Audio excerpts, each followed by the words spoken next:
Cement concrete हम लोगों ने लास्ट क्लास में स्टार्ट किया था। ठीक है, तो अभी मैं वापस से आप लोगों के साथ में कंटिन्यू कर रहा हूँ रेफो सीमेंट कंक्रीट के बारे में डिस्कशन। मैं यदि बात करूँ थोड़ा सा रिवीजन का, लास्ट क्लास में हम लोगों ने क्या पढ़ा था, तो मैं आप लोगों को यहाँ पर बता देता हूँ कि लास्ट क्लास में हम लोगों ने देखा था, क्या देखा था, हम लोगों ने ये देखा था कि भैया यदि हमारे पास लिमिट स्टेट मेथड है तो लिमिट स्टेट मेथड के अंदर या तो कोलैप्स की कंडीशन हो सकती है या फिर सर्विसिबिलिटी की कंडीशन हो सकती है। यदि मेरे पास कोलैप्स की कंडीशन के लिए मुझे स्ट्रक्चर डिजाइन करना है तो फिर मुझे क्या करना होगा, अपने स्ट्रक्चर की सेफ्टी के बारे में सोचना होगा कि उसके अंदर शेयर फोर्स लग रहा है, बेंडिंग मोमेंट लग रहा है, टॉर्सनल मोमेंट लग रहा है, एक्सियल फोर्स लग रहा है, या ये सभी फोर्सेस कॉम्बिनेशन में लग रहे हैं। तो उस कंडीशन में मेरे स्ट्रक्चर को रजिस्ट करने के लिए जो मेरे पास पावर होना चाहिए वो बहुत ज्यादा होना चाहिए, और वो बहुत ज्यादा पावर मैं किसके बेसिस पर डिसाइड करूंगा, लोड कॉम्बिनेशन के बेसिस पर मैं डिजाइन करूंगा। तो मैंने यहाँ पर आपको 4 लोड कॉम्बिनेशन कोलैप्स कंडीशन के अंदर बताए थे। आपको याद आ रहा है, मैं आपको 4 लोड कॉम्बिनेशन बताए थे। वो लोड कॉम्बिनेशन आपका क्या होता है, रेजिस्टेंस को शो करते हैं। तो आपके स्ट्रक्चर में जो रेजिस्टेंस होना चाहिए वो आप लोड कॉम्बिनेशन से निकाल सकते हैं। उन चारों में से जो वर्स्ट होगा उसके लिए हम डिजाइन कर देंगे। वर्स्ट होगा मतलब जिसकी वैल्यू मैक्सिमम होगी उसके लिए हम बात कर देंगे, उसके लिए हम डिजाइन कर देंगे। उसी के प्रयास से फिर मैंने आप लोगों को कहा था कि आपका जो कोलैप्स होता है वो स्ट्रक्चर की सेफ्टी को डील करता है। वहीं पर यदि मैं सर्विसिबिलिटी की बात करूं तो सर्विसिबिलिटी आपका जो है वो डिफ्लेक्शन, क्रैकिंग, कोरोजन, एब्रेशन और आपकी स्ट्रक्चर की लाइफ के बारे में डिस्कस करता है। वहां पर हम स्ट्रक्चर की ड्यूरेबिलिटी के बारे में बात करते हैं। ऐसा नहीं है कि आप सिर्फ एक सेफ स्ट्रक्चर बना के छोड़ दे, उसके बड़े बड़े कॉलम रख दे, बड़े बड़े बीम रख दे तो स्ट्रक्चर की लाइफ बहुत ज्यादा होगी, ऐसा नहीं है। स्ट्रक्चर सेफ होगा अगेंस्ट लोड, लेकिन स्ट्रक्चर की जो लाइफ है वो सर्विसिबिलिटी पर डिपेंड करने वाली रहेगी। यहाँ तक की बात क्लियर होगी। उसके बाद मैंने आप लोगों के साथ में स्टार्ट किया था कोलैप्स के अंदर हम लोग बात कर लिए थे। तो मैंने कहा था कि चलिए अब हम लोग स्टार्ट करते हैं हमारा डिस्कशन आगेगा, जिसके अंदर मैंने आपको 4 डेफिनेशन बताई थी। पहली डेफिनेशन बताई थी मैंने कैरेक्टरिस्टिक स्ट्रेंथ की, कि जिसके अंदर प्रोबेबिलिटी ऑफ फेलियर 5% है और सक्सेस की 95% है, मतलब below which not more than 5% results are expected to fall, ऐसा मैं आपको बताया था। उसके बाद मैंने आपको बताई थी design strength that is equal to characteristic strength divide by factor of safety. Strength के केस में आपको क्या करना है, फैक्टर ऑफ सेफ्टी से डिवाइड करना है। कंक्रीट के लिए कितनी फैक्टर ऑफ सेफ्टी 1.5, स्टील के लिए कितना फैक्टर ऑफ सेफ्टी 1.15, ऐसा हम लोगों ने लास्ट क्लास में देखा था। वैसे मैं आप लोगों को बता रहा हूं कि नेक्स्ट हमारा डेफिनेशन जो हम लोगों ने कल देखा था वो था आपका कैरेक्टरिस्टिक लोड के बारे में। क्या था कैरेक्टरिस्टिक लोड के बारे में हमारा डेफिनेशन था। कैरेक्टरिस्टिक लोड क्या था कि यहाँ पर भी 95% चांसेस है कि कभी भी लोड हमारी बिल्डिंग पर आगे नहीं जाएगा, इंक्रीज नहीं होगा उस पर्टिकुलर वैल्यू से, and that particular value is known as characteristic load, ऐसा हम लोगों ने लास्ट क्लास में देखा था। तो कैरेक्टरिस्टिक लोड देखने के बाद मैंने कहा था कि अब मुझे डिजाइन लोड निकालना है, चौथे नंबर का डेफिनेशन। तो मैंने कहा था डिजाइन लोड इक्वल टू क्या होता है, factor of safety into characteristic load. Factor of safety यहाँ पर एलएसएम के हिसाब से हम कितना ले लेते हैं 1.5 टाइम्स ले लेते हैं, मतलब 100 किलोमीटर लोड यदि अप्लाइड है तो आप उसका 1.5 टाइम्स मल्टीप्लाई करके आप उसके लिए उसको डिजाइन करिए। तो वो था आप लोगों का डिजाइन लोड। उस हिसाब से फिर मैंने किसी भी स्ट्रक्चर के अंदर प्रोबेबिलिटी ऑफ फेलियर निकाला था, जिसकी वैल्यू मेरे पास कितनी आई थी 9.75%। कितनी आई थी 9.75%, मतलब आईएस कोड के हिसाब से किसी भी स्ट्रक्चर की टूटने की जो प्रोबेबिलिटी है वो 9.75% होगी। क्लियर यहां तक की बात। उसके बाद मैंने आप लोगों के साथ में स्टार्ट किया था types of steel, types of steel discuss किया था, जिसके अंदर मैंने आपको बताया था कि मैं मेनली 2 टाइप की स्टील डिस्कस कर सकता हूँ। एक है आपका माइल्ड स्टील, दूसरा आपका सीटीडी या जिसको हम एचवाईएसडी भी कह सकते हैं। इस एचवाईएसडी का एक और रूप हमने देखा था मॉडिफाइड वर्जन, जिसको हम टीएमटी कहते हैं, थर्मो मैकेनिकली ट्रीटेड रेनफोर्समेंट।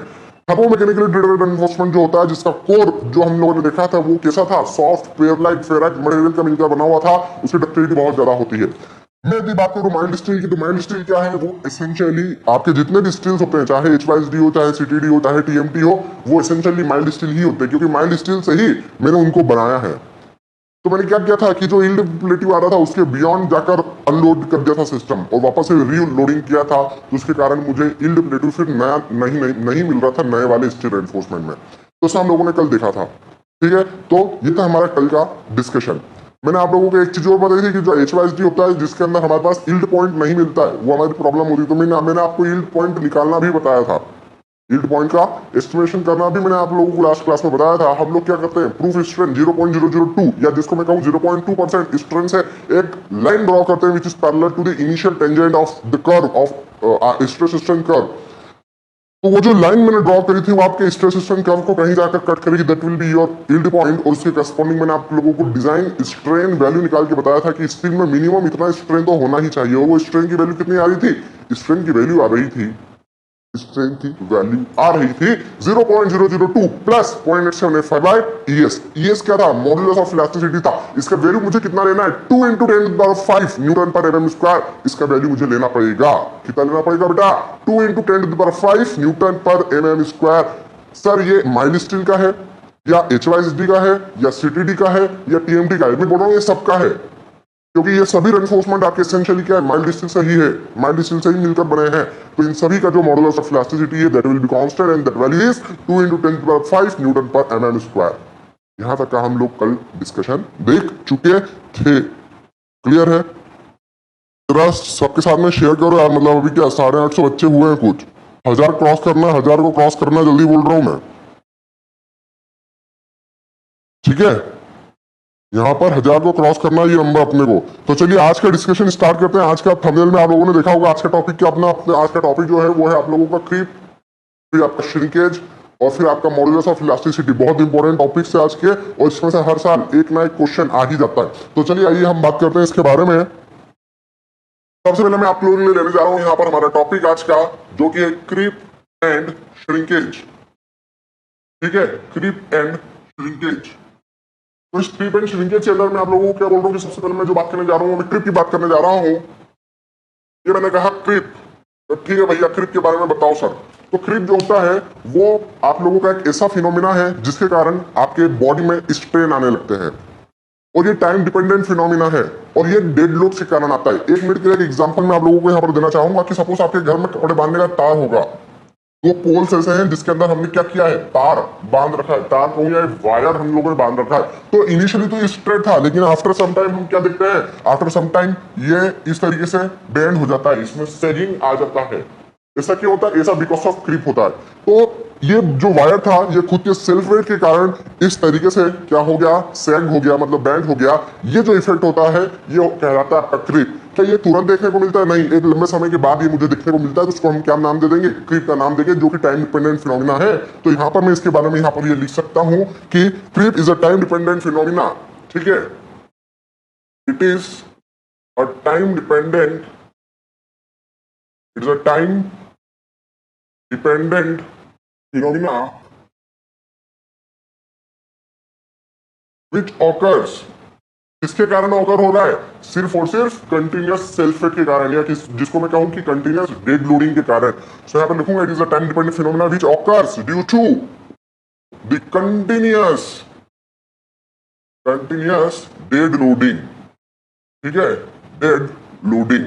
तो आपके स्ट्रक्चर के साथ में भी ऐसे ही होता है कि उसका खुद का सेल्फ वेट है, और ऐसा तो नहीं है कि सेल्फ वेट एक समय के बाद खत्म हो जाएगा, नहीं, ये तो कांस्टेंट बना रहता है। तो इस कंटिन्यूअस सेल्फ वेट के कारण भी स्ट्रक्चर के अंदर क्या आने लगते हैं, कुछ स्ट्रेंस डेवलप होने लगते हैं, जिसको हम क्रीप स्ट्रेंस कह सकते हैं, और ये फिनोमेना आपका कहलाता है क्रीप।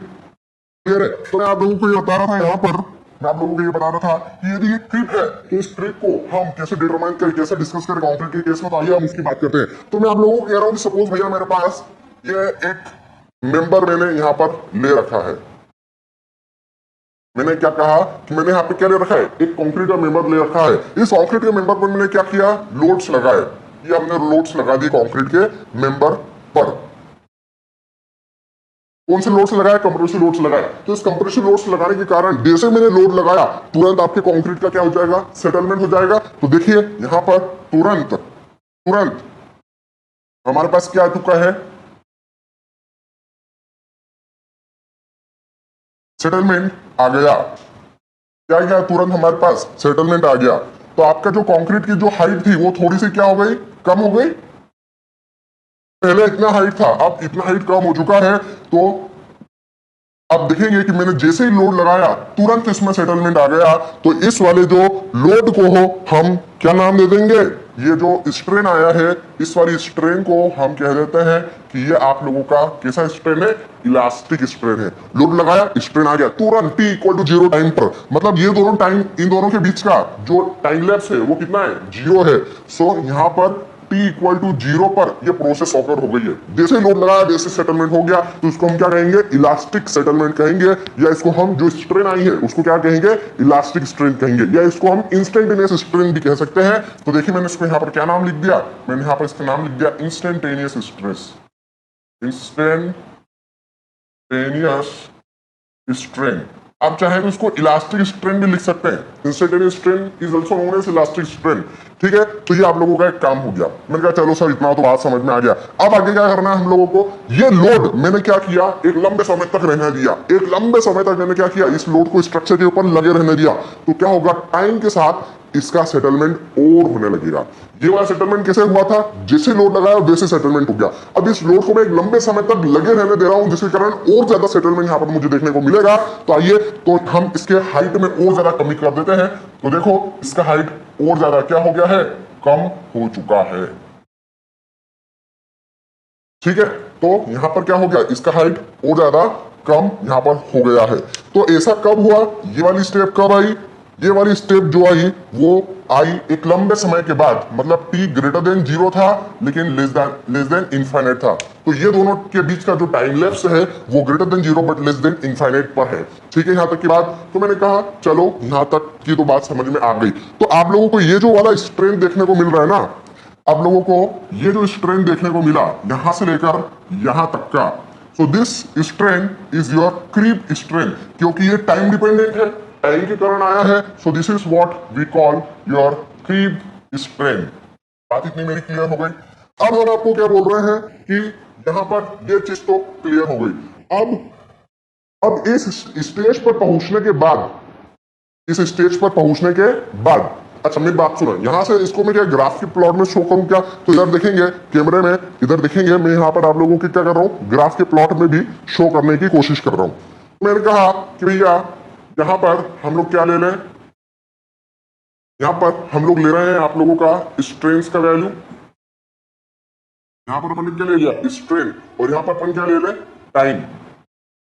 ठीक है, तो अपन ने देखा कि भैया यहां से ले गए 0 टाइम पर, ये फिगर देखेंगे 0 टाइम पर आप लोगों को क्या मिल रहा है, तुरंत इंस्टेंटेनियस स्ट्रेन मिल रहा है। मतलब टाइम 0 था, लोड लगाया स्ट्रेन आ गया। तो यहां पर देखेंगे ये टाइम 0 है, यहीं पर आप लोगों को तुरंत क्या मिल गया था, एक वैल्यू ऑफ स्ट्रेन मिल गया था। तो ये वैल्यू ऑफ स्ट्रेन आपका क्या कहला रहा है, यहां से लेकर यहां तक का ये वैल्यू ऑफ स्ट्रेन आपका जो कहला रहा है इंस्टेंटेनियस इंस्टेंटेनियस स्ट्रेन कहला रहा है, जिसको आप इलास्टिक स्ट्रेन भी कह सकते हैं। तो देखो मैंने ये लिखा इंस्टेंटेनियस स्ट्रेन, इंस्टेंटेनियस स्ट्रेन कहो या फिर और करके मैं क्या लिख सकता हूं, किसको भैया आप इलास्टिक स्ट्रेन भी यहां पर कह सकते हैं। तो इंस्टेंटेनियस स्ट्रेन हो गया, इलास्टिक स्ट्रेन हो गया। अब मैंने क्या कहा कि एक लंबे समय तक ये लोड को मैं अपने सिस्टम पर लगे रहने दे रहा हूं, जिसके कारण और ज्यादा क्या हो रहा है, टाइम के साथ इसमें सेटलमेंट आ रहा है, क्यूबिक स्ट्रेन बढ़ रहा है। तो यहां पर देखा कि देखो यहां से स्ट्रेन हो जा रहा है, अब टाइम डिपेंडेंट भी है, टाइम के साथ बढ़ रहा है। तो ये टाइम के साथ बढ़ते चला गया, बढ़ते चला गया, बढ़ते चला गया। तो ये आपका क्या है, बढ़ते चला जा रहा है। ठीक है, अब एक जगह यहां पर पहुंच चुके हैं हम, तो इसको हमने क्या नाम दिया, क्रीप स्ट्रेन। तो इस पॉइंट से लेकर यहां तक का ये जो यहां तक का जो कर्व है वो आप लोगों का क्रीप स्ट्रेन कहलाता है। तो देखो यहां पर मैं एक लाइन ड्रॉ कर देता हूं, लगेगा तो यहां से लेकर यहां तक की वैल्यू कितने से वैल्यू क्या कहला रही है, क्रीप स्ट्रेन कहला रही है। अब मैंने क्या किया, यहां से अब लोड हटा दिया एक लंबे समय के बाद। अब मैं क्या किया, यहां से मैंने लोड हटा दिया। अब जैसे ही मैं लोड हटाऊंगा तो क्या होगा, वो तुरंत स्वेल करने लगेगा, मतलब तुरंत उसमें क्या होगी, रिकवरी होगी। भैया एक मिनट के लिए एक एग्जांपल देता हूं। एक सोफा था, घर में हमारे पास सोफा होता है, तो ये सोफे की इनिशियल कंडीशन, सोफा वहां पर खाली था, उस पर जाकर मेरे जैसा हैवी व्यक्ति जाकर बैठ गया। जैसे मैं उसके अंदर बैठा तो क्या हो गया, जैसे ही बैठा वैसे ही वो सोफे की थिकनेस कम हो गई। तो देखो सोफे की थिकनेस तुरंत कम हो गई T=0 पर। अब क्या हुआ कि मैं बहुत सालों तक वहीं बैठा रह गया, उस सोफे से मैं उठा ही नहीं, बहुत टाइम तक मैं वहीं बैठा रहा। तो मैं यदि वहीं बैठा हुआ हूं तो सोफे की थिकनेस और ज्यादा कम होगी एक लंबे समय में। यहां तक की बात क्लियर हो गई। तो सोफे की थिकनेस और ज्यादा कम हो गई एक लंबे समय में। अब मैंने क्या किया, आज से 10 साल बाद मैं उस सोफे पे से उठा, उस सोफे पे से मैं 10 साल बाद उठा, तो जैसे ही मैं उठूंगा उसके अंदर क्या होगा, थोड़ा सा रिकवरी होगा, वापस वो अपनी ओरिजिनल पोजीशन पे आने की कोशिश करेगा। क्या पूरी तरीके से वो अपनी ओरिजिनल पोजीशन पे आ जाएगा, क्या कभी नहीं आएगा। तो थोड़ी सी रिकवरी मुझे यहां पर देखने को मिलेगी। यहां पर देखो थोड़ा सा रिकवरी हमें यहां पर देखने को मिला,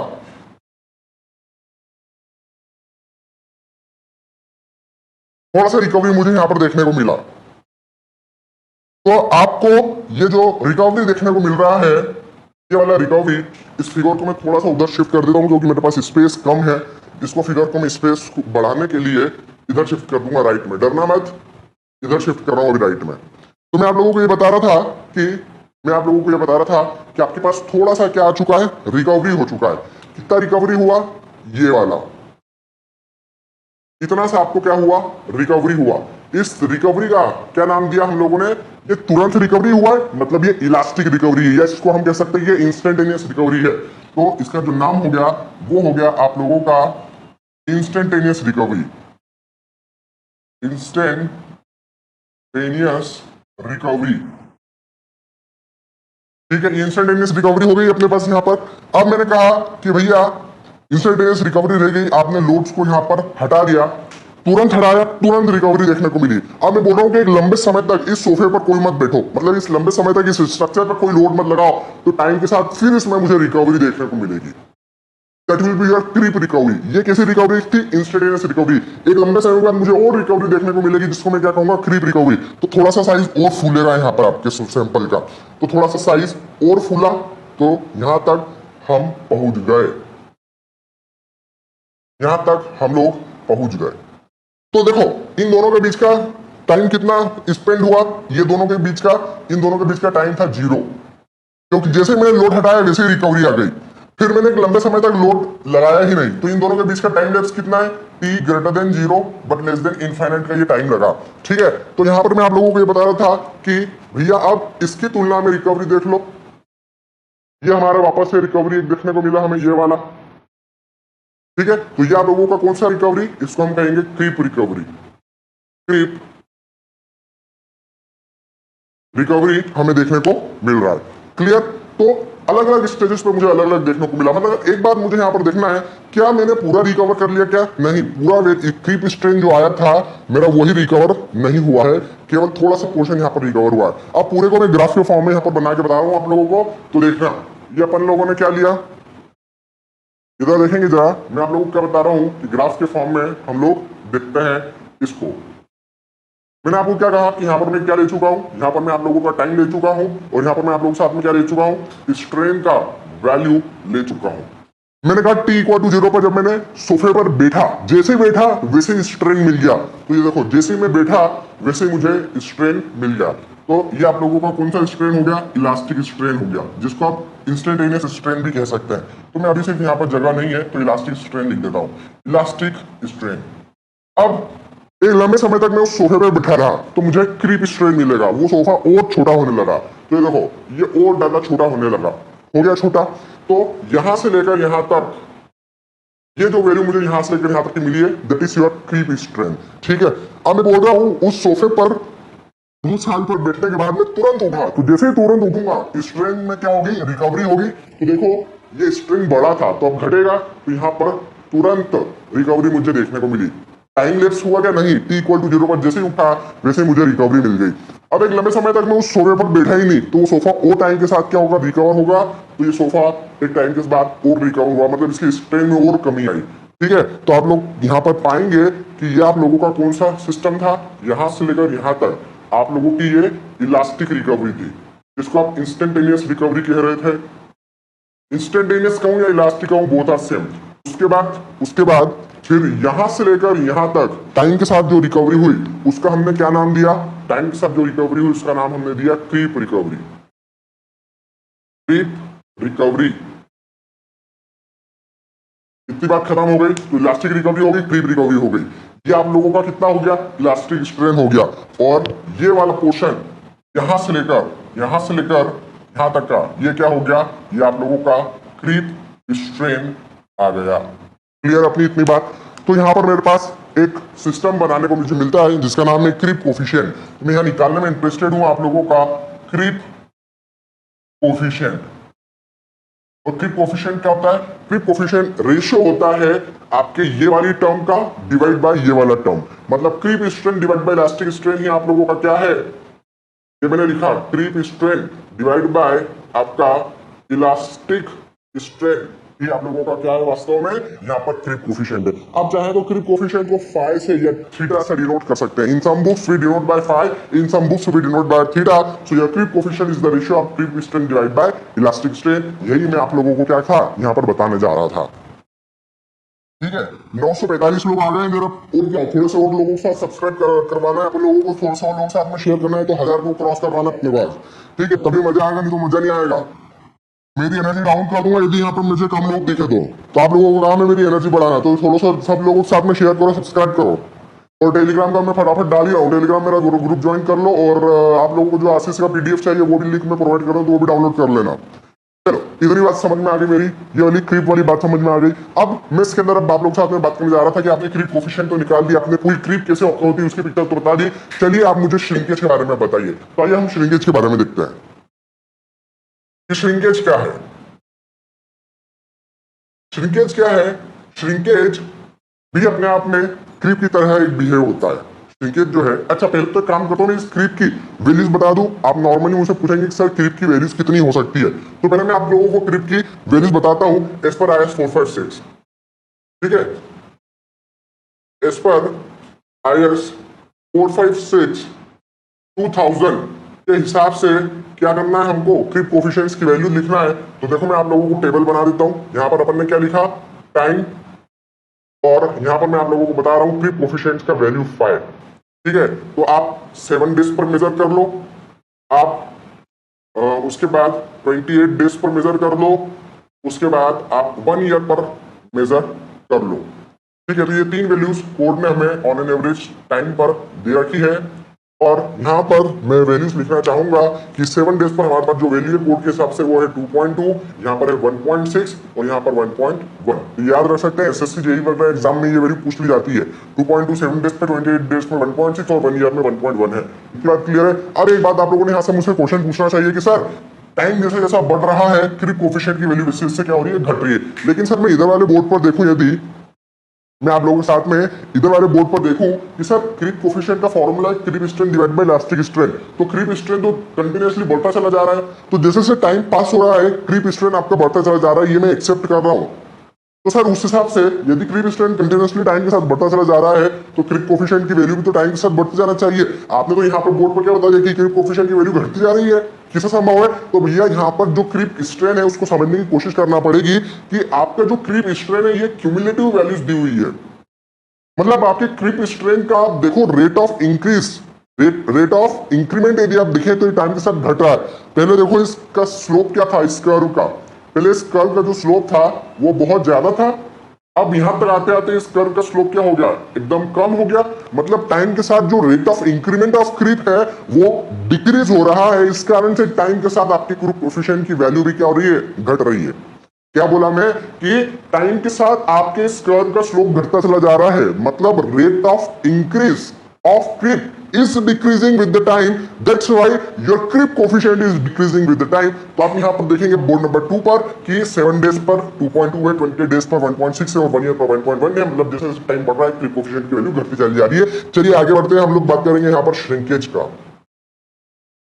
नेक्स्ट टॉपिक जो था मेरे पास, मैंने आप लोग साथ में क्या स्टार्ट किया था, क्रीप और श्रिंकेज। तो नेक्स्ट टॉपिक जो है मेरे पास हुआ है डिस्कशन के लिए श्रिंकेज। तो श्रिंकेज क्या है भैया जरा बताओ फुर्ती से। तो श्रिंकेज होता है आपके कंक्रीट के वॉल्यूम का श्रिंक हो जाना, छोटा हो जाना। जब मैंने कंक्रीट बनाया, जब मैंने कंक्रीट का मेंबर बनाया तो वो इतना बड़ा था, लेकिन एक टाइम के साथ वो क्या हो गया, छोटा हो गया। किससे संभव है? तो ये जो प्रोसेस कहलाती है उसको हम कहते हैं श्रिंकेज। मतलब ये जो श्रिंकेज की प्रोसेस है ये भी क्या है, टाइम डिपेंडेंट है। ऐसा नहीं है कि अभी कंक्रीट बनाया और अभी ये श्रिंक हो गया, नहीं नहीं, ये क्या है, टाइम डिपेंडेंट है। टाइम के साथ में आपके वॉल्यूम का क्या होगा, डिक्रीज होगा, रिडक्शन होगा। So that process is called shrinkage. ये कब संभव है? ये तब संभव है जब आपके कंक्रीट में से पानी का लॉस हो रहा हो। मेरे को एक बात बताओ, कंक्रीट के अंदर क्या ऐसी चीज है जिसका लॉस हो सकता है और वॉल्यूम रिड्यूस हो सकता है? कंक्रीट के अंदर पत्थर मौजूद होता है, क्या उसका साइज कम हो सकता है? क्या नहीं, क्योंकि वो तो रिजिड है। सॉइल होता है, मतलब सैंड होता है, और आपका सीमेंट होता है। क्या ये ऐसे मटेरियल है जिनका वॉल्यूम रिड्यूस होता है? नहीं। तो फिर ऐसा कौन सा मटेरियल है जिसका वॉल्यूम रिडक्शन पॉसिबल है? That is water. टाइम के साथ उसका लॉस हो सकता है, टाइम के साथ वो इवेपोरेट कर सकता है। तो वहां पर आपका क्या होगा, उस कंडीशन में आपके कंक्रीट का श्रिंकेज होगा, उसका वॉल्यूम रिड्यूस कर जाएगा। क्लियर? तो यहां पर मैं देख रहा हूं, इसको क्या कहते हैं, प्लास्टिक फिनोमिना कहते हैं। ठीक है, तो मैं इसके बारे में पॉइंट नंबर 1 लिखना चाहूंगा।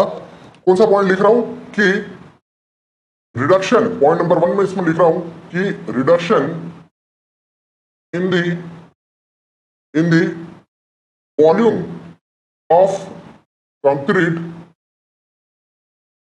Due to loss of water is called shrinkage of concrete, is called shrinkage of concrete. तो कंक्रीट का क्या हो रहा है, यहां पर श्रिंकेज हो रहा है। और इसके अंदर पॉइंट्स अपन डिस्कस कर सकते हैं कि ये आप लोगों का क्या है, ये अपने आप में प्लास्टिक फिनोमिना है। तो मैंने यहाँ पर क्या लिखा, point number 2, it is plastic phenomena, it is plastic phenomena. ये क्या आप लोगों का प्लास्टिक फिनोमिना है। और बताओ, तो यहां पर हम कहें कि आपके पास जो श्रिंकेज स्ट्रेन आएगा उसका वैल्यू कितना लेना चाहिए आप लोगों को। तो IS 456 2000 के हिसाब से हमको श्रिंकेज स्ट्रेन का वैल्यू भी दिया गया है। तो यहां पर लिखता हूं as per code IS 456 2000, as per IS 456 2000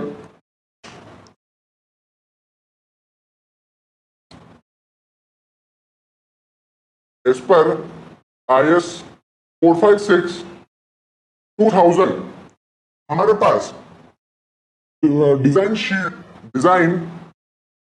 shrinkage strain can be taken as कितना बोला है कोड में, याद रखना ये वैल्यू कई बार एग्जाम में पूछी जा सकती है। 0.0003, मतलब 3 बार 0 लिखना है पॉइंट के बाद, 0.003, ठीक है, इतना लेते हैं हम लोग। Can be taken as 0.0003। यहां तक ये बात क्लियर है। अब मैं बोल रहा था कि ये स्ट्रेन ऑकर कैसा होता है श्रिंकेज का।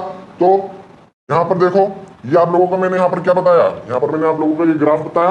यहां पर मैं क्या ले रहा हूं, आप लोगों का टाइम ले रहा हूं। यहां पर मैं आप लोगों का क्या ले रहा हूं, स्ट्रेन ले रहा हूं। और कौन सा स्ट्रेन ले रहा हूं, श्रिंकेज का स्ट्रेन ले रहा हूं। तो यहां से आपका जो ग्राफ होता है वो भी सेम तरीके से स्टार्ट होता है और इसका स्लोप इस तरीके से घटने लगता है। एक टाइम के बाद इसका स्लोप क्या हो जाता है, कांस्टेंट होने लगता है। तो वो मैक्सिमम स्लोप जहां पर आपका स्लोप कांस्टेंट हो गया, वो मैक्सिमम वैल्यू जिस पर स्लोप कांस्टेंट हो गया है, वही आप लोगों का क्या होता है, श्रिंकेज स्ट्रेन होता है। कोड के हिसाब से इसकी वैल्यू कितनी दे रखी है, ये जो श्रिंकेज स्ट्रेन लिखा हूं मैं एप्सिलॉन SH, मतलब श्रिंकेज के अंदर जो स्ट्रेन आ रहा है उसकी वैल्यू मैक्सिमम कोड में दे रखी है 0.003। इसके लिए आप क्या कर सकते हैं, अपने मेंबर्स की डिजाइन में कंसिडर कर सकते हैं। तो ये दिया हम लोगों ने। तो आप लोगों को एक बात नोटिस करना चाहिए, जैसे क्रीप टाइम के साथ में घट रहा था, मतलब rate of increment in the creep was decreasing with the time, in the same pattern यहां पर भी आप लोगों का देखो क्या हो रहा है, ये जो कर्व था इसका स्लोप घटता जा रहा है, घटता जा रहा है, घटता जा रहा है। पहले देखो स्लोप कितना ज्यादा था, अब स्लोप कितना कम हो गया। तो यहां पर भी जो श्रिंकेज होता है वो इनिशियल स्टेज पर ही बहुत ज्यादा रहता है, लेकिन जैसे जैसे टाइम पास होता चला जा रहा है श्रिंकेज में जो इंक्रीज होना चाहिए वो नहीं होती, उसका rate of increment is decreasing with the time. तो ये आप लोगों का श्रिंकेज स्ट्रेन था, इसका वैल्यू आप 0.0003 ले सकते हैं यहाँ पर IS 456 के हिसाब से। वाटर लॉस किन कारणों से हो सकता है, तो वाटर के कुछ बहुत सारे कारण हो सकते हैं। एम्बियंट का टेम्परेचर यदि बहुत ज्यादा है, आपके कंक्रीट, आपने जहां पर कंक्रीट बनाया वो बहुत गर्म वाला इलाका है, तो वहां पर एम्बियंट टेम्परेचर बहुत ज्यादा होगा, जिसके कारण वाटर का लॉस हो सकता है। और क्या कारण हो सकते हैं, सीमेंट का हाइड्रेशन। सीमेंट में क्या होता है, जब हाइड्रेशन होता है तो उसमें हीट निकलती है, इस प्रोसेस को हम क्या कहते हैं, हीट ऑफ हाइड्रेशन। तो हीट ऑफ हाइड्रेशन के कारण भी वाटर का लॉस हो रहा है। जैसे कोई केमिकल यदि आपके कंक्रीट के अंदर मौजूद है, एडमिक्सचर के कारण मौजूद है, तो उसके कारण भी वहां पर केमिकल हाइड्रेशन होगा, जिसके कारण हीट निकलेगी, और हीट निकलेगी तो वाटर को अपने साथ में इवेपोरेट कर देगी, तो वहां पर वाटर का क्या होगा, लॉस होगा। यदि वाटर का लॉस होगा तो कंक्रीट के वॉल्यूम में रिडक्शन होगा। कंक्रीट के वॉल्यूम में रिडक्शन होगा, इसका मतलब है कि वहां पर श्रिंकेज आएगा। क्लियर है मेरी यहाँ तक की बात। So this is what we have, shrinkage. Clear है। अब मेरे से यदि आप लोग पूछे यहाँ पर क्वेश्चन कि सर एक बात बताओ, सर आप एक बात बताओ, कारण तो आपने यहां पर मुझे बता दिए कि सीमेंट हाइड्रेशन एक कारण हो सकता है, केमिकल हाइड्रेशन एक कारण हो सकता है, और भी एम्बिएंट टेम्परेचर एक कारण हो सकता है। अब मुझे सर एक बात बताओ कि यदि मैं वाटर सीमेंट रेशियो बढ़ाऊं या सीमेंट कंटेंट बढ़ाऊं तो इन पर क्या फर्क पड़ेगा, क्रीप पर क्या फर्क पड़ेगा, श्रिंकेज पर क्या फर्क पड़ेगा, तो उसके बारे में मैं आपसे यहाँ पर बात करना चाहता हूं। तो देखो यहाँ पर मैं लिख रहा हूं factors affecting,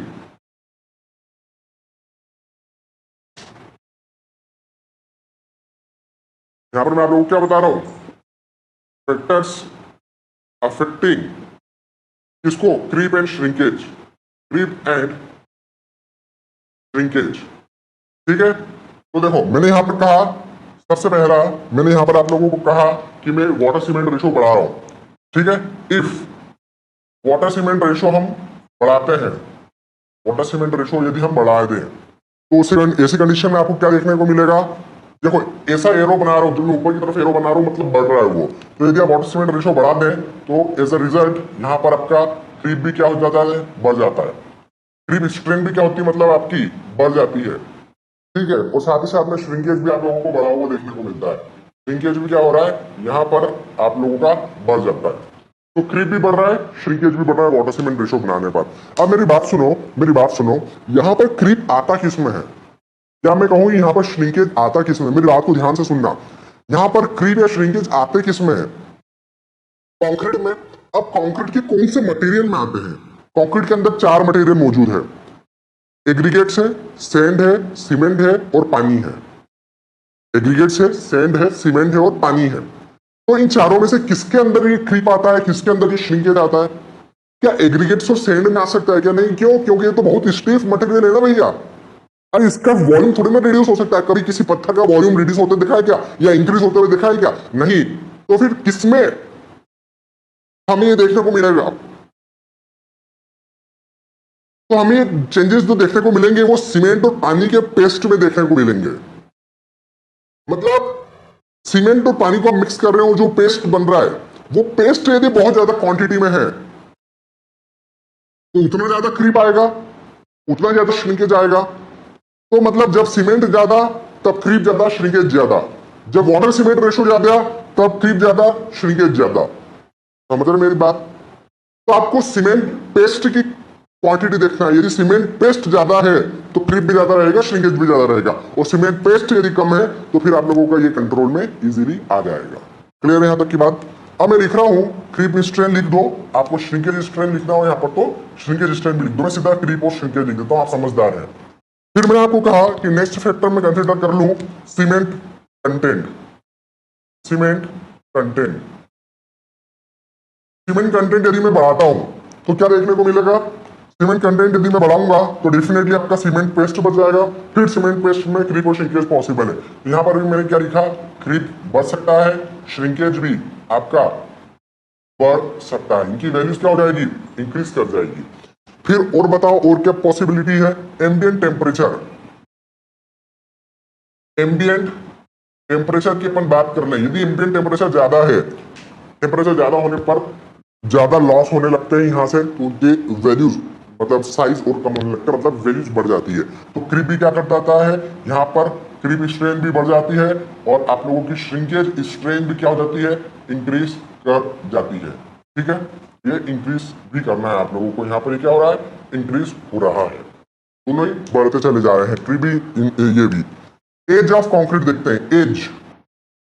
as of concrete, age of concrete से कोई फर्क पड़ता है क्या? हाँ बिल्कुल फर्क पड़ता है। एज ऑफ कंक्रीट से मतलब है कि कंक्रीट की उम्र, मतलब जैसे जैसे टाइम पास होता चला जा रहा है क्रीप की वैल्यू घटती जा रही थी, इंक्रीमेंट इन क्रीप घटता चला जा रहा था।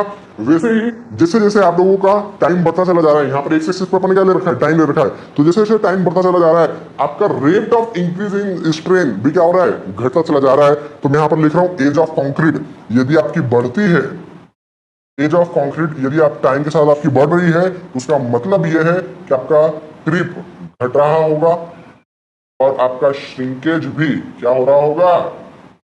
श्रिंकेज भी घट रहा होगा। रिलेटिव ह्यूमिडिटी भी यदि पॉइंट आप नोट करना चाहें तो नोट करवा सकता हूं मैं, आप लोगों को भी प्रॉब्लम नहीं है। Humidity, relative humidity, relative humidity, relative humidity भी यदि आप लोगों का बढ़ रहा है तो ऐसी कंडीशन में क्रीप और श्रिंकेज घटता है। ठीक है, यहां पर भी क्रीप घटता है और श्रिंकेज भी क्या होता है? घटने लगता है। तो ये मैं आप लोगों को क्या बता दिया? Factors of creep and shrinkage बता दिया। तो ये आप लोगों का जो आज का टॉपिक था क्रीप एंड श्रिंकेज, वो पूरी तरीके से क्या होता है यहाँ पर कंप्लीट हो जाता है। ठीक है, आज का ये जो टॉपिक था क्रीप और श्रिंकेज वाला, वो यहाँ पर पूरी तरीके से क्या हो रहा है? कंप्लीट हो जाता है। एक बार मैं आप लोगों को कैमरा पूरा घुमा के बता देता हूँ, है ना, कि पूरा जो अपन लोगों ने देखा वो कितना कितना देख दिया, है ना। तो पूरा आप लोग देख रहे होंगे अच्छे से बेहतरीन लेवल पर हम लोग क्रीप और श्रिंकेज क्या कर दिए, ये टॉपिक खत्म आज यहाँ पर कर दिए। तो नेक्स्ट टॉपिक जो मेरे पास है वो नेक्स्ट टॉपिक है मेरे पास यहाँ पर मॉड्यूलस ऑफ इलास्टिसिटी को डिस्कस करना। किसकी मॉड्यूलस ऑफ इलास्टिसिटी? देखो अपने पास आरसीसी के अंदर 2 मटेरियल है, एक है आप लोगों का कंक्रीट और दूसरा है आप लोगों का स्टील। तो स्टील की तो मॉड्यूलस ऑफ इलास्टिसिटी कांस्टेंट रहती है और उसकी वैल्यू कितनी होती है? 2 × 10⁵ न्यूटन पर mm² होती है। ऐसा मैं आप लोगों को ऑलरेडी कल बता चुका था। आज हम बात करेंगे modulus of elasticity of concrete का कि modulus of elasticity of concrete कैसे निकाला जाता है, कितने प्रकार के होते हैं, उसका क्या क्या सिग्निफिकेंस होता है, उसके बारे में हम बात करेंगे। एटलीस्ट क्लास का अपडेट तो मिलता ही रहेगा आपको टेलीग्राम पर कि कब कौन सी क्लास होने वाली है।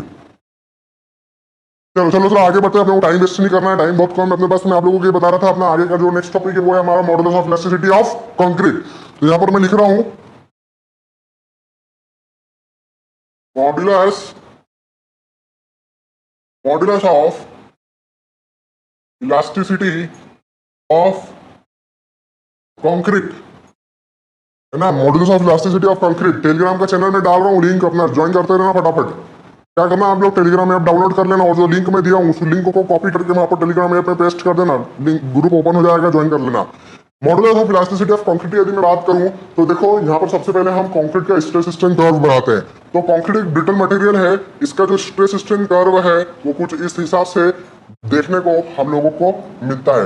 तो ये यहाँ पर हम लोगों ने क्या किया, स्ट्रेस स्ट्रेन कर्व बना दिया। ये किसका स्ट्रेस स्ट्रेन कर्व है, हमारे कंक्रीट मटेरियल का। यहाँ पर अपन लोगों ने क्या ले रखा है, स्ट्रेन ले रखा है, तो यहाँ पर अपन लोगों ने क्या ले रखा है, स्ट्रेस ले रखा है। क्लियर है अपनी यहाँ तक की बातें, ठीक है।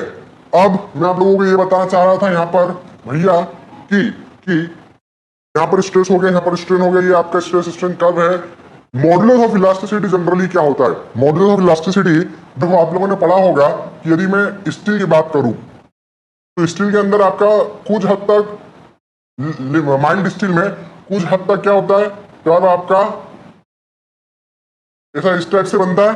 कुछ हद तक आपका जो कर्व होता है वो स्ट्रेट होता है, स्ट्रेट एंड लीनियर होता है। तो जहां तक ये लीनियर रहता है उस कर्व का जो स्लोप होता है वही आपका मॉडुलस ऑफ इलास्टिसिटी कहलाता है। तो मॉडुलस ऑफ इलास्टिसिटी अपन क्या ले लेते हैं यहाँ पर, स्ट्रेस डिवाइड बाय स्ट्रेन, ऐसा ले लेते हैं। ऐसा कब ले पाते हैं, हुक्स लॉ के हिसाब से ऐसा कब ले पाते हैं, जब stress is directly proportional to strain आ रहा हो, मतलब ये लाइन क्या हो, एकदम लीनियर हो, तभी हम ये निकाल सकते हैं modulus of elasticity, that is stress by strain, Young's modulus Hooke's law के हिसाब से। मतलब stress should be proportional to strain, linear होना चाहिए कर्व। अब मेरी एक बात सुनो, क्या कंक्रीट में आपको कर्व कहीं पर भी लीनियर दिख रहा है, नहीं, ये तो शुरुआत से ही क्या है, नॉन लीनियर है। यदि कर्व शुरुआत से ही नॉन लीनियर है तो फिर हम कैसे पता करेंगे ये स्लोप की वैल्यू, हम कैसे निकालेंगे स्ट्रेस बाय स्ट्रेन का वैल्यू। तो यहाँ पर आप लोगों को थोड़ा सा अलग स्टाइल में निकालना पड़ेगा आप लोगों का modulus of elasticity of concrete. बहुत इंपॉर्टेंट टॉपिक है, कई बार गेट में इससे क्वेश्चन पूछे जा चुके हैं, ठीक है, कई बार गेट में इससे क्वेश्चन पूछे जा चुके हैं। तो मैं आप लोगों को ये बताना चाह रहा था यहाँ पर, मैं आप लोगों को ये बताना चाह रहा था यहाँ पर कि भैया स्ट्रेस है स्ट्रेन है। तो यहाँ पर मैं आप लोगों के लिए 3 टाइप के मॉडुलस ऑफ इलास्टिसिटी डिस्कस करने वाला रहूंगा। यहाँ पर मैं आप लोग साथ में टोटल 3 टाइप के मॉडुलस ऑफ इलास्टिसिटी डिस्कस करने वाला रहूंगा, जिसमें से फर्स्ट टाइप का जो मॉडुलस ऑफ इलास्टिसिटी मैं आप लोग साथ में डिस्कस करूंगा, that is your initial tangent modulus. Initial tangent modulus, ये क्या है आप लोगों का, इनिशियल टेंजेंट मॉडुलस एक टाइप का मॉडुलस ऑफ इलास्टिसिटी है कंक्रीट का। ये कैसे निकाला गया होगा तो उसके बारे में मेरी बात सुनो, ये कैसे निकाला गया होगा।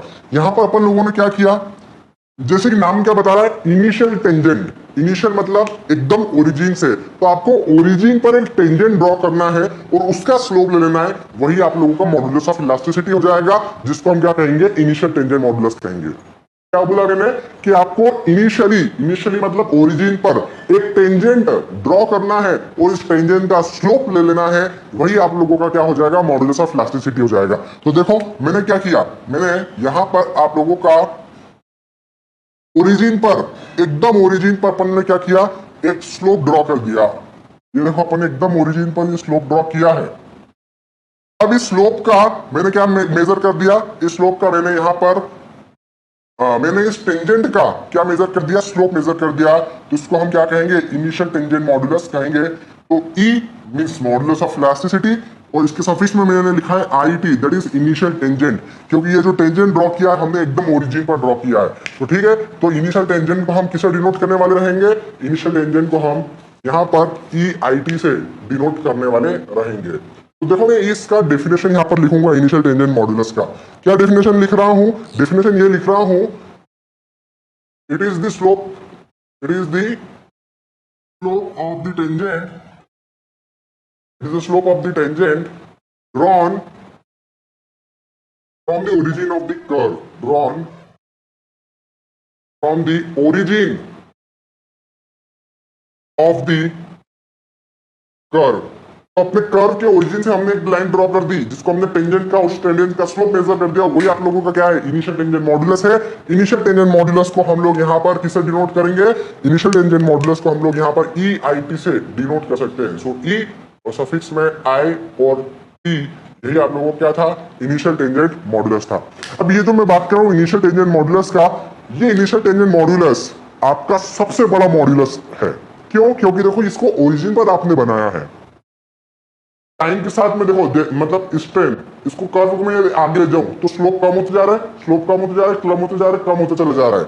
तो स्लोप क्या हो रहा है इस फिगर में, कम होता चला जा रहा है। और मैंने कौन सा स्लोप लिया है? एकदम ओरिजिन वाला, मतलब ये सबसे बड़ा रहेगा वैल्यू मॉड्यूलस ऑफ इलास्टिसिटी का, ये सबसे बड़ा वैल्यू रहेगा। और मैं आप लोगों को क्या बता रहा हूँ कि इसको डायनामिक मॉड्यूलस ऑफ इलास्टिसिटी भी कहते हैं। So it is also known as, मैं लिख देता हूँ इसमें, it is also known as dynamic modulus of elasticity of concrete। ठीक है, इसको डायनामिक मॉड्यूलस ऑफ इलास्टिसिटी क्यों कहते हैं? क्योंकि भैया इसको आपने कहां पर निकाला? ओरिजिन पर। और ओरिजिन क्या है? ओरिजिन वो चीज है, देखो ये कर्व कैसे बनाया होगा, मैंने एक कंक्रीट का क्यूब लिया होगा या कंक्रीट का सिलेंडर लिया होगा, उसको मैंने कंप्रेशर टेस्टिंग मशीन में रखा। अब मैंने उसके ऊपर मशीन से लोड लगाया। अब मैं मशीन का स्विच जैसे ही ऑन करता हूं तो शुरुआत के दौर पर ये मशीन हल्का सा वाइब्रेट करता है। तो यहां पर आप लोगों का ओरिजिन लेवल पर क्या देखने को मिलता है? इस ओरिजिन लेवल पर आप लोगों को डायनामिक बिहेवियर देखने को मिलता है, आप लोगों की लोडिंग का, आप लोगों के स्ट्रेसेस का। इस कारण इस पर्टिकुलर लोकेशन पर हमें जो मॉड्यूलस मिलता है उसको हम क्या कहते हैं? डायनामिक मॉड्यूलस ऑफ इलास्टिसिटी कहते हैं। क्यों? क्योंकि इस कर्व में डायनामिक बिहेवियर मुझे देखने को मिल रहा है। क्योंकि इनिशियली जब भी हम मशीन ऑन करते हैं कंक्रीट के ऊपर तो हल्का सा वाइब्रेशन उसमें आ जाते हैं, हल्के से डिस्टर्बेंस उसमें आ जाते हैं, तो हम उसको क्या कहेंगे? डायनामिक मॉड्यूलस ऑफ इलास्टिसिटी का नाम दे देंगे। तो ये इसका हो गया डायनामिक मॉड्यूलस ऑफ इलास्टिसिटी। दूसरी और जगह मैं नहीं कहूंगा, मैं यहां पर डायनामिक मॉड्यूलस ऑफ इलास्टिसिटी नहीं कह सकता, यहां नहीं कह सकता, यहां नहीं कह सकता, यहां नहीं कह सकता। सिर्फ और सिर्फ ओरिजिन के आसपास के एरिया में, एकदम ओरिजिन के आसपास के एरिया में ही मैं उसको क्या कहूंगा कि ये डायनामिक बिहेवियर शो कर रहा होगा। क्योंकि थोड़े टाइम के बाद क्या हो रहा होगा? ग्रेजुअली लोड्स इंक्रीज कर रहे होंगे, है ना, स्टेबिलिटी आ गई होगी मशीन में लोड लगाने की। तो चलिए ये हो गया आप लोगों का पहले नंबर का मॉड्यूलस ऑफ इलास्टिसिटी, जिसको हमने कहा इनिशियल टेंजेंट मॉड्यूलस। अब मैं यहां पर आप लोगों को दूसरा टाइप का मॉड्यूलस ऑफ इलास्टिसिटी बता रहा हूं, जिसको मैं कह रहा हूं tangent modulus. Tangent modulus, tangent modulus को अपन किससे डिनोट करने वाले रहेंगे भैया? हमारा जो नेक्स्ट टाइप है वो क्या है? Tangent modulus. और टेंजेंट मॉड्यूलस को अपन किससे डिनोट कर रहे हैं? टेंजेंट मॉड्यूलस को अपन ई टी से डिनोट कर रहे हैं। अब यहां से फिर इसमें और इसमें डिफरेंस क्या है? डिफरेंस ये है कि ये इनिशियली लिया गया था, मतलब ये जो हम लोगों ने टेंजेंट ड्रॉ किया था वो इनिशियली किया था, मतलब ओरिजिन पर किया था। अब यहां से मैंने क्या किया? ये ओरिजिन वाला पॉइंट हटा दिया, सिर्फ टेंजेंट मॉड्यूलस। मतलब अब मैं जो टेंजेंट ड्रॉ करूंगा वो स्ट्रेस स्ट्रेन कर्व में मैं कहीं पर भी कर दूं, एक्सेप्ट ओरिजिन। आप इस कर्व में कहीं पर भी एक पॉइंट पर आप टेंजेंट ड्रॉ कर दो और उस टेंजेंट का स्लोप ले लो, that will be your tangent modulus. तो चलिए जल्दी से हम यहाँ पर बात कर लेते हैं टेंजेंट मॉड्यूलस का। मैंने यहाँ पर एक कर्व ड्रॉ कर दिया भैया। मैंने क्या किया? यहाँ पर ये एक पॉइंट कंसीडर किया और इस पॉइंट पर अपने क्या किया? एक टेंजेंट ड्रॉ कर दिया। दिख रहा है आप लोगों को टेंजेंट ड्रॉ करते हुए? तो इस टेंजेंट का जो स्लोप है, आप लोगों का ये कर्व चल रहा होगा कुछ इस तरीके से, ये कर्व कंटिन्यू हो रहा होगा। मैंने इस पर्टिकुलर पॉइंट पर एक पॉइंट कंसीडर किया, रेंडमली कोई सा भी पॉइंट, यहां ले सकते हो, यहां ले सकते हो, यहां ले सकते हो, यहां ले सकते हो, बस ओरिजिन पर नहीं लेना है। क्योंकि यदि आपने ओरिजिन पर लेते हुए टेंजेंट ड्रॉ कर दिया तो आप लोगों का इनिशियल टेंजेंट कहलाएगा। तो एक्सेप्ट ओरिजिन आप कहीं पर भी एक पॉइंट पर एक स्लोप ड्रॉ कर लो, मतलब एक टेंजेंट ड्रॉ कर लो और इसका स्लोप मेजर कर दो। तो इसका हमने स्लोप मेजर किया, यही आप लोगों का क्या कहलाता है? टेंजेंट मॉड्यूलस कहलाता है। So E T is known as your tangent modulus. तो मैं यहां पे क्या लिख रहा हूं कि इट इज द स्लोप, इसके बारे में लिख लेते हैं अपन जल्दी से। It is the slope of the tangent drawn at any point on the stress strain curve, at any point on the stress strain curve, तो वहां पर किसी भी पॉइंट पर आप ले लो, ये ड्रॉ कर दो, वो आप लोगों को क्या हो जाएगा, इनिशियल टेंजेंट मॉडुलस हो जाएगा। इनिशियल टेंजेंट मॉडुलस हो जाएगा। अब टेंजेंट मॉडुलस का एक और हम डेफिनेशन यहां पर लिख दे, क्या लिख सकते हैं टेंजेंट मॉडुलस का एक और डेफिनेशन, कि it is the ratio of instantaneous stress by total instantaneous strain. तो देखो यहां पर अपन टेंजेंट मॉडुलस का एक डेफिनेशन रेशियो के हिसाब से देते हैं। टेंजेंट मॉडुलस यहां पर अपन लिख रहे हैं instantaneous stress divided by instantaneous strain. ठीक है, तो ये आप लोगों का क्या है, ये आप लोगों का यहां पर क्या है, मॉडुलस ऑफ इलास्टिसिटी का वैल्यू है भैया। मॉडुलस ऑफ इलास्टिसिटी का क्या है, वैल्यू है। कौन सा modulus of elasticity, tangent modulus of elasticity, मतलब instantaneous stress by instantaneous strain. आप एक बात तो समझते हैं कि stress by strain modulus of elasticity होता है, लेकिन मैं बोल रहा हूं कि instantaneous stress by instantaneous strain यहां पर क्या कराएगा, टेंजेंट मॉडुलस कराएगा। अब ये इंस्टेंटेनियस स्ट्रेस क्या है, मतलब जो पॉइंट मैंने कंसीडर किया था यहां पर, देखेंगे यहां पर कि जो पॉइंट मैंने यहां पर कंसीडर किया था, है ना, जो पॉइंट मैंने यहां पर कंसीडर किया था, इस पॉइंट पर जो नेट वैल्यू है स्ट्रेस की, वो आप लोगों का इंस्टेंटेनियस स्ट्रेस है। इस पर्टिकुलर पॉइंट पर नेट वैल्यू जो अवेलेबल है स्ट्रेन की, that is your instantaneous strain. तो इंस्टेंटेनियस स्ट्रेस ले लो, इंस्टेंटेनियस स्ट्रेन ले लो, दोनों का रेशियो लो, आप लोगों को क्या मिल जाएगा, टेंजेंट मॉडुलस मिल जाएगा। तो यहां पर मैं लिख देता हूं कि tangent modulus can also be defined, tangent modulus can also be defined as the ratio of instantaneous stress to the instantaneous strain। तो इनका रेशियो क्या हो जाएगा, आप लोगों का टेंजेंट मॉडुलस हो जाएगा। अब एक बात बताओ, दोनों से बड़ा कौन, ये बड़ा या ये बड़ा? तो देखो ना भैया, अपन का एक स्लोप ये आया, कितना आ रहा होगा ये, इसका वैल्यू लगभग, देखो स्लोप एंगल वाइज देखूं मैं, तो ये एंगल कितना आ रहा होगा, लगभग क्या मैं कह दूं 70% के आसपास आ रहा है, मतलब 70 डिग्री के आसपास आ रहा है। ये लाइन का जो स्लोप आ रहा है लगभग 70 डिग्री आ रहा है एंगल के टर्म में मेजर करूं तो। और यहां पर ये कितना दिख रहा है, करीब 15 डिग्री के आसपास दिख रहा है। मतलब बड़ा कौन इन दोनों में से, इनिशियल टेंजेंट मॉडुलस, और छोटा कौन, टेंजेंट मॉडुलस। ठीक है, तो इतनी बार आप लोगों को मेरी क्या हो गई होगी, समझ में आ गई होगी। अब ये पॉइंट में कहीं पर भी लूं, इसकी वैल्यू कम ही रहेगी इनिशियल टेंजेंट मॉडुलस से। ठीक है, तो हमेशा बड़ा जो वैल्यू रहेगा वो इनिशियल टेंजेंट मॉडुलस का रहेगा, और छोटा वैल्यू जो रहेगा वो टेंजेंट मॉडुलस का रहेगा। ये थर्ड टाइप का और लास्ट टाइप का यहां पर हम देखते हैं मॉडुलस ऑफ इलास्टिसिटी कंक्रीट के अंदर। तो जो थर्ड टाइप का मॉडुलस ऑफ इलास्टिसिटी होता है, जो कि बहुत इंपॉर्टेंट है, उसका नाम है second modulus of elasticity. Second modulus of elasticity, ये क्या है, हमारा थर्ड टाइप का मॉडुलस ऑफ इलास्टिसिटी है। इसको हम ES से भी डिनोट करेंगे, E सफिक्स XS, इससे डिनोट कर देंगे हम, इसको ES से भी डिनोट कर देंगे।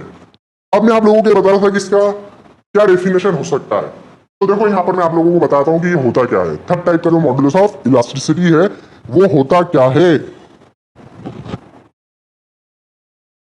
तो यहां पर थर्ड टाइप के मॉडुलस ऑफ इलास्टिसिटी में देखो जरा, अब आप लोगों को क्या करना है, सेकेंड मॉडुलस निकालने के लिए, उसको हम क्या कहते हैं, सेकेंड मॉडुलस ऑफ इलास्टिसिटी कहते हैं। उसको निकालने के लिए आपको क्या करना है, इस पूरे स्ट्रेस स्ट्रेन कर्व में कहीं पर एक पॉइंट कंसीडर करना है। इस पूरे स्ट्रेस स्ट्रेन कर्व में कहीं पर आपको एक पॉइंट कंसीडर करना है। मैंने कंसीडर कर लिया कि यहां कहीं पर वो एक वैल्यू है, और इस पॉइंट को ओरिजिन के साथ कनेक्ट करना है। ये अपन ने क्या कर दिया, इसको अपन ने ओरिजिन के साथ में कनेक्ट कर दिया, बात खत्म। अपन ने, मैंने कोई भी एक पॉइंट कंसीडर किया स्ट्रेस स्ट्रेन कर्व में, और उसको मैंने किससे कनेक्ट कर दिया, ओरिजिन से कनेक्ट कर दिया। अब ये जो लाइन बना है, इसका आप स्लोप मेजर कर दो, यही आप लोगों का क्या होगा, यही आप लोगों का सेकेंड मॉडुलस होगा। अब मेरे को एक बात बताओ, सबसे बड़ा कौन, सबसे बड़ा इनिशियल टेंजेंट मॉडुलस, उससे छोटा कौन, सेकेंड मॉडुलस, और सबसे छोटा कौन, टेंजेंट मॉडुलस। तो सबसे बड़ा इनिशियल टेंजेंट मॉड्यूलस, उससे छोटा सेकेंड मॉड्यूलस और सबसे छोटा टेंजेंट मॉड्यूलस होगा।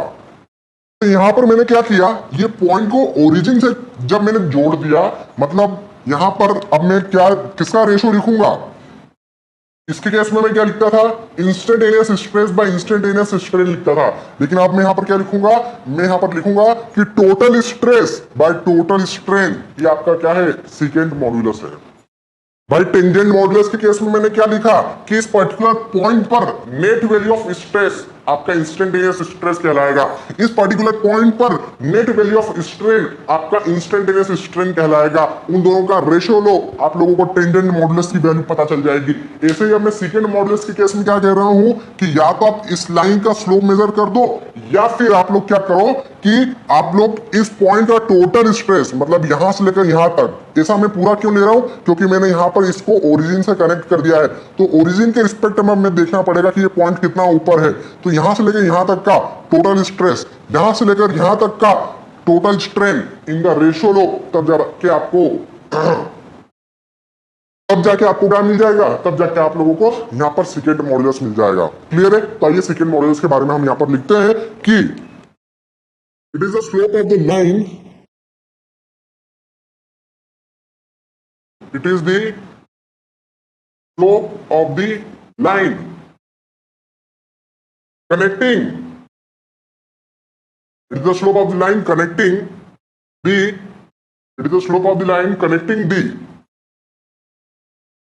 any point on the stress strain curve, connecting any point on stress strain curve to the origin।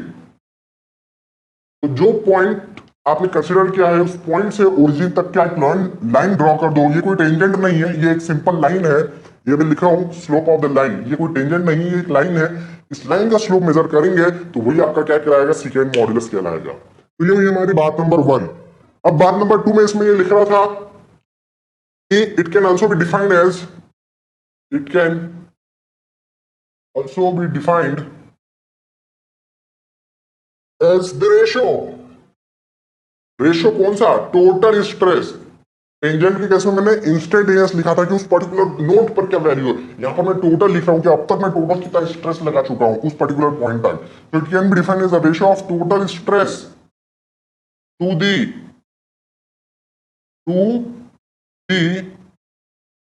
Total strain,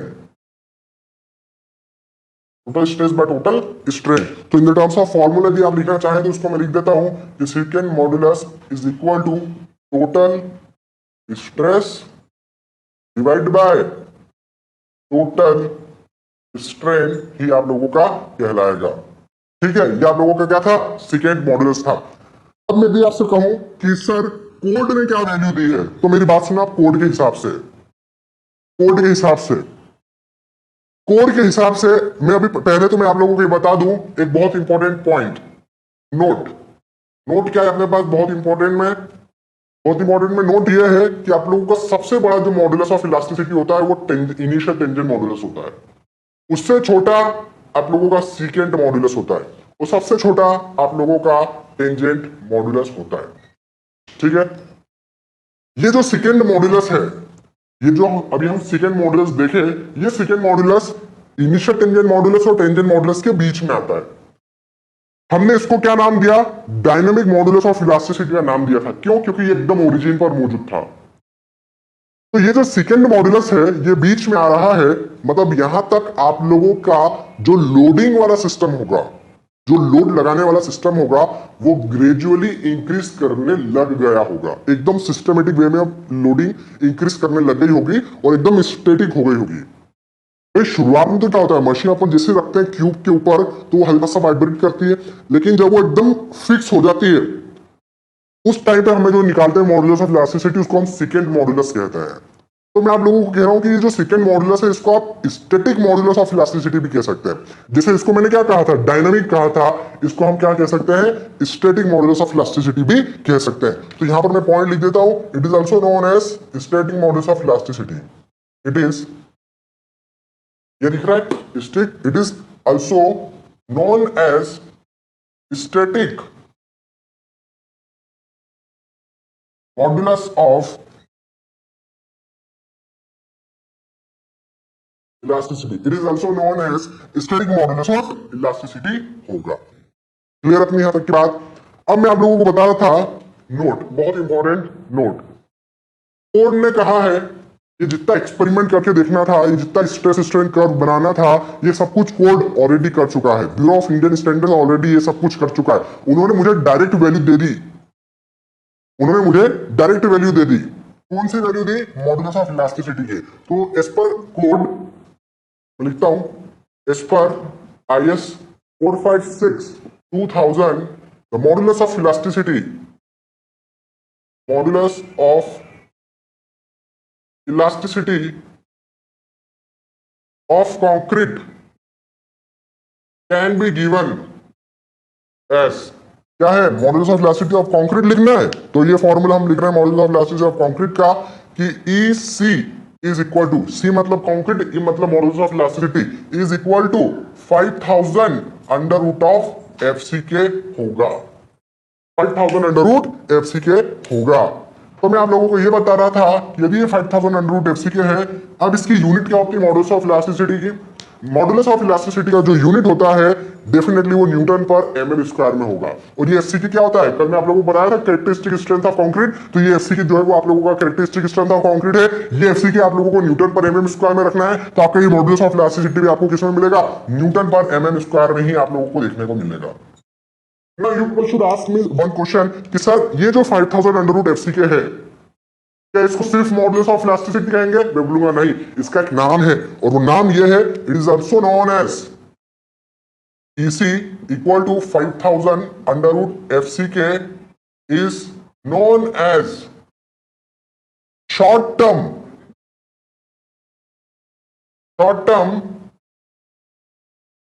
modulus of, short term static modulus of elasticity, short term static modulus of elasticity हम इसको कहेंगे। अब बात आती है, भैया आपने short term क्यों कहा? शॉर्ट टर्म ये इसलिए कहा क्योंकि मैं इसमें लॉन्ग टर्म वाला कोई इफेक्ट नहीं लिया हूं। मतलब ये क्या है? इंडिपेंडेंट ऑफ टाइम है। मैं इसमें लॉन्ग टर्म वाला कोई भी इफेक्ट नहीं लिया हूं। लॉन्ग टर्म वाला कोई भी इफेक्ट नहीं लिया हूं, उसका मतलब कि क्योंकि मैं इसके अंदर क्रीप का इफेक्ट कंसिडर नहीं किया हूं। क्योंकि क्रीप क्या है? टाइम डिपेंडेंट फिनोमिना है, और ये वैल्यू कैलकुलेट करने में मैं टाइम का कोई भी फिगर नहीं लिया, मतलब क्रीप का कोई भी बिहेवियर मैं कंसिडर नहीं किया हूं, इसलिए ये वैल्यू इंडिपेंडेंट ऑफ क्रीप है। इसलिए मैंने यहां पर कहा शॉर्ट टर्म, कि इसमें क्रीप नहीं लिया गया है, क्रीप का इफेक्ट कंसिडर नहीं किया गया है, so it is known as short term. अब बात आती है स्टैटिक मॉडुलस। स्टैटिक मॉडुलस मतलब आपका सेकंड मॉडुलस को ही हम स्टैटिक मॉडुलस कहते हैं। यहां तक लोड आपका ग्रेजुअल हो गया होगा, स्टैटिक कंडीशन में हो गया होगा, अब वो डायनेमिक बिहेवियर नहीं आ रहा होगा, तो आप लोगों का ये जो 5000 अंडर रूट FCK है, ये वास्तव में आप लोगों का सेकेंड मॉडुलस है। एक बार गेट में एग्जाम में क्वेश्चन में पूछा गया था कि ये जो 5000 अंडर रूट FCK होता है, ये इनिशियल टेंजेंट होता है या सेकेंड मॉडुलस होता है या टेंजेंट मॉडुलस होता है, बताओ। तो आपका आंसर क्या होगा कि भैया ये जो 5000 अंडर रूट FCK है, ये आप लोगों का सेकेंड मॉडुलस है। क्लियर है यहां तक की बात? तो यहां पर मैं लिख देता हूं कि this 5000 under root FCK, this EC is equal to 5000 under root of FCK is secant modulus, is secant modulus of elasticity of concrete. ठीक है, तो FCK भी आप लोगों को न्यूटन पर mm स्क्वायर में रखना है, और ये वैल्यू भी आप लोगों की किस में आएगी? न्यूटन पर mm स्क्वायर में ही यहां पर हमें देखने को मिलेगी। तो यहां तक की बात क्लियर है पूरी। तो यहां पर आप लोगों के तीनों टाइप के मॉडल्स ऑफ इलास्टिसिटी क्या हो जाते हैं? कंप्लीट हो जाते हैं। तीनों टाइप के मॉडल्स ऑफ इलास्टिसिटी यहां पर अपने क्या हो जाते हैं? कंप्लीट हो जाते हैं। क्लियर है? तो ये आप लोगों का आज का टॉपिक जो था मॉडल्स ऑफ इलास्टिसिटी, वो मैंने क्या किया? कंप्लीट किया। ठीक है, तो एक बार मैं आप लोगों को पूरा दिखा देता हूं शुरू से आखिरी तक। एक बार वापस देखो, board number 1 and board number 2 को पूरा देखो। हाँ,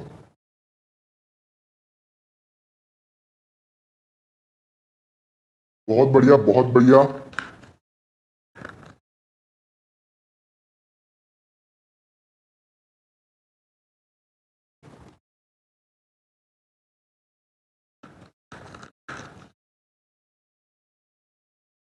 ठीक है, बहुत बढ़िया, जरा शेयर करते रहना और टेलीग्राम ज्वाइन कर लेना भैया। तो मैं बोर्ड नंबर 1 रब कर दे रहा हूं, इसके आगे का टॉपिक देखते हैं हम जरा जल्दी से आज।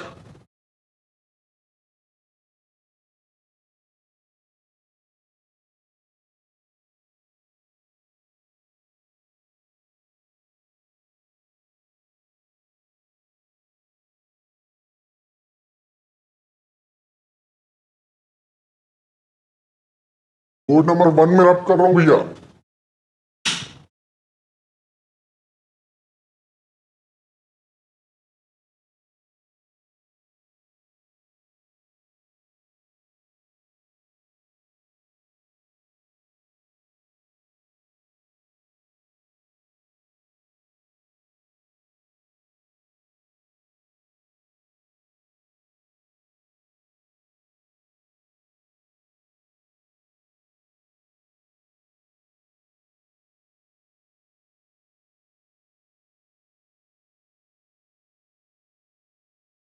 क्रैश कोर्स है भैया, ये क्रैश कोर्स स्पीड में पढ़ाना पड़ेगा और स्पीड में लिखना पड़ेगा।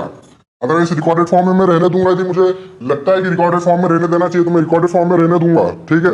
फिर उसके बाद से उसका नोट्स बना लेना, लेकिन वो रिकॉर्डेड फॉर्म में ज्यादा टाइम नहीं रहने दूंगा, मैं हटा दूंगा मुझे लगेगा तो। चलो चलो चलो चलो, जरा जल्दी से मार्केट में इधर माहौल बढ़ाएंगे, जरा जल्दी से आ जाओ। नेक्स्ट हम लोग क्या देख रहे हैं, नेक्स्ट नेक्स्ट हम लोग यहाँ पर ये देख रहे हैं कि भैया अभी मैं आप लोगों को क्या बताया, मैं अभी आप लोगों को बताया short term modulus of elasticity. मैं आप लोगों को क्या बताया, short term modulus of elasticity मैं आप लोगों को अभी बताया हूं, है ना। सर क्या लॉन्ग टर्म भी होता है? हाँ बिल्कुल होता है, लॉन्ग टर्म भी बिल्कुल होता है। मतलब क्रिक का इफेक्ट कंसीडर करते हुए भी हम मॉडुलस ऑफ इलास्टिसिटी निकाल देते हैं। तो चलिए आइए हम बात करते हैं long term modulus of elasticity की। तो टॉपिक का नाम यहाँ पर आप लोगों के लिए लिख रहा हूं, long term static modulus of elasticity. Long term static modulus of elasticity, इसका मैं क्या लिख रहा हूं, नाम लिख दिया अपन ने। तो उसके बारे में हम लोग अब क्या करने वाले, डिस्कस करने वाले। तो मेरी बात सुनो जरा जल्दी से। As per code, as per code short term, as per code short term static modulus of elasticity can be given as, क्या होता है short term modulus of elasticity, code के सब सभी में देखा, जिसकी वैल्यू कितनी होती है 5000 अंडर रूट एफ सी की होती है। तो can be given as 5000 under root F C K, ये होती है। हमें तो क्या निकालना है, हमें तो लॉन्ग टर्म निकालना है सर। तो लॉन्ग टर्म का मैं फॉर्मूला लिखता हूं कि in the long term, in the long term modulus of elasticity, long term static modulus of elasticity, modulus of elasticity, we consider the effect of, we consider the effect of what, creep। क्योंकि long term है और इस लंबे समय में क्या occur हो सकता है, इस लंबे समय में क्रीप ऑकर हो सकता है। तो हम क्या करेंगे यहाँ पर long term static modulus of elasticity में क्रीप का इफेक्ट कंसीडर कर लेंगे। तो अब जरा देखते हैं क्रीप का इफेक्ट कंसीडर करते हुए क्या वैल्यू मुझे देखने को मिलती है, मुझे क्या वैल्यू कंसीडर करने को मिलती है, उसके बारे में मैं यहाँ पर आप लोग साथ में क्या कर लेता हूँ, बात कर डालता हूँ। तो देखो यहाँ पर अपन लोगों ने लिखा क्रीप का इफेक्ट कंसीडर करते हुए मैं लिख रहा हूं कि क्रीप का इफेक्ट कंसीडर करते हुए मॉडुलस ऑफ इलास्टिसिटी, ईसीआर मतलब क्रीप का इफेक्ट कंसीडर करते हुए, सीआर मतलब क्रीप का इफेक्ट कंसीडर करते हुए modulus of elasticity is equal to EC मतलब कंक्रीट का modulus of elasticity short term में डिवाइड बाय 1+5। यही आप लोगों का क्या है, फॉर्मूला है। अब आप लोग भली बात परिचित है इस फाई से। मैं अभी थोड़ी देर पहले ही आप लोगों को फाई के बारे में इंफॉर्मेशन दिया था। फाई क्या होता है, फाई होता है आप लोगों का creep coefficient which is equal to the, which is equal to the creep strength divided by elastic strength। ऐसा हम लोग देखे थे।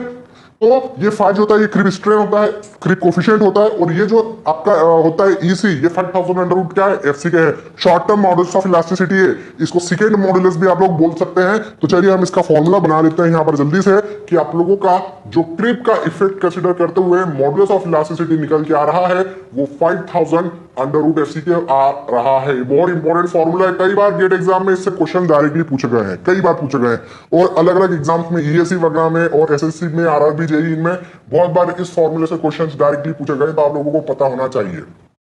ये पूरा टर्म का यूनिट क्या निकलेगा, न्यूटन पर एमएम स्क्वायर निकलेगा। ये भी एफसी के आप किस में पुट करेंगे, न्यूटन पर एमएम स्क्वायर में पुट करेंगे। यदि ये न्यूटन पर एमएम स्क्वायर में है तो इसका भी वैल्यू किसमें निकलेगा, न्यूटन पर एमएम स्क्वायर में ही निकलेगा, क्योंकि ये जो क्रिप कोफिशिएंट है इसका कोई यूनिट नहीं होता, it is unitless parameter. Clear है? तो यहां पर मैं लिख देता हूं, फाई जो होता है वो आप लोगों का क्रिप कोफिशिएंट है। और आप लोगों को मैं टेबल पे बनवाया था क्रिप कोफिशिएंट के, यदि आप लोगों को ध्यान हो तो हम लोगों ने क्या देखा था, टाइम 7 डेज पर, 28 डेज पर, और आप लोगों का 1 ईयर पर, ये 3 वैल्यूज में देखा था। मैंने क्या देखा था, यहां पर क्रिप कोफिशिएंट का वैल्यू 7 डेज पर 2.2 देखा था, 28 डेज पर 1.6 देखा था, और 1 ईयर पर हम लोगों ने क्या देखा था, 1.1 देखा था। तो आप लोगों को क्या हो चुका है, क्रिप कोफिशिएंट का वैल्यू होगी, यहां से क्रिप कोफिशिएंट कैलकुलेट करो, यहां पर पुट करो, यहां से क्या निकाल लो, long term static modulus of elasticity का वैल्यू निकाल लो। क्लियर अपनी यहां तक बात? तो ये हमारा क्या हो गया, long term static modulus of elasticity आ गया।